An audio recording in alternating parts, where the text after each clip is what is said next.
Hey everybody, welcome back to TCO Performance Center. Matthew Collar here for Purple Insider, where we will be every single day for training camp. If you missed any of our videos previewing every single position, make sure you go back and watch those after this one, of course.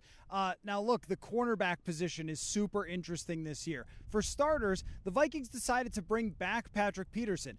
It's a brand new defense. Patrick Peterson is a year older, but when you go back and look at how he played last year, when he was in the game, he was their most reliable cornerback last season. He was kind of their steady veteran corner, which is why they brought him in, but he did suffer an injury later on in the season, came back, did fine. They're hoping for the same type of performance for Patrick Peterson, but he came back at a cheaper price, which does make you wonder how much interest was there out there for Patrick Peterson. Is there some concerns around the league that this is the year that he falls off? We know in the NFL it's always difficult to figure out, but that's something that we'll be watching as we go into training camp. Now, behind Patrick Peterson, there's a lot of guys that are going to say need his tutelage as a veteran corner. Cam Dantzler is the swing player to this entire group. Last year, he put together good statistics if you look at Pro Football Focus, or if you look at completion percentage over expected on throws in his direction, or whatever other metric you love. But the reality is that Mike Zimmer didn't trust Cam Dantzler. In fact, he didn't trust him so much that he played Bashaud Breeland a lot. That means that he really didn't feel like he could put Cam Dantzler out there. Now, on the overall, his numbers were good, and he played well, and he showed the ability that made him a fairly high draft pick for the Vikings. But there were also some moments where, against the Detroit Lions, he drifts too deep and allows Amon-Ra St. Brown to score a game-winning touchdown. He gets beat by Amari Cooper in the back of the end zone.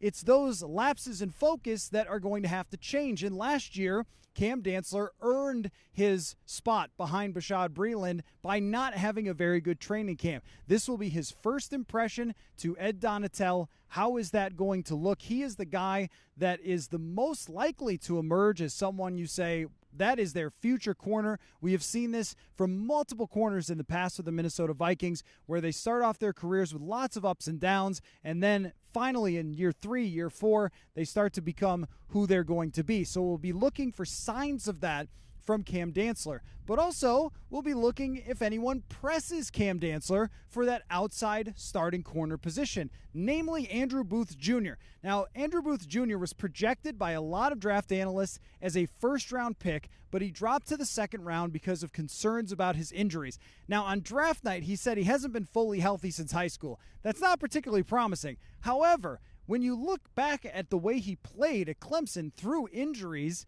it was very impressive. So if he is fully healthy, he has a chance to push Cam Dantzler for that position aside from Patrick Peterson, or in some sort of rotational role even from day one.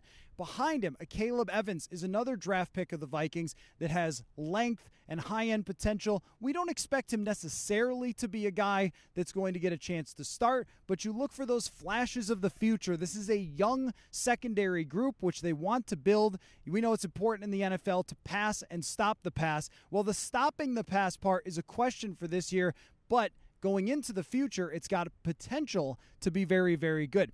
Now, when we look at the nickel position, this is one where there are a lot of questions. Shannon Sullivan comes over from the Green Bay Packers. Last year, you saw the impact of having a nickel corner that struggles. Mackenzie Alexander came back, had a very, very difficult time. Now they're looking for an improvement from Chandon Sullivan. Now, his numbers from last year do not indicate that he is a lockdown nickel corner or that he's going to bring this defense to new levels or anything like that. So there is competition at the nickel cornerback position. That is maybe the most underrated spot in the entire NFL on the field. So Shannon Sullivan and his first impressions will be focusing on as well. Again, make sure you go check out all of those position previews, and we'll be here at TCO Performance Center every single day throughout training camp. The Purple Insider podcast.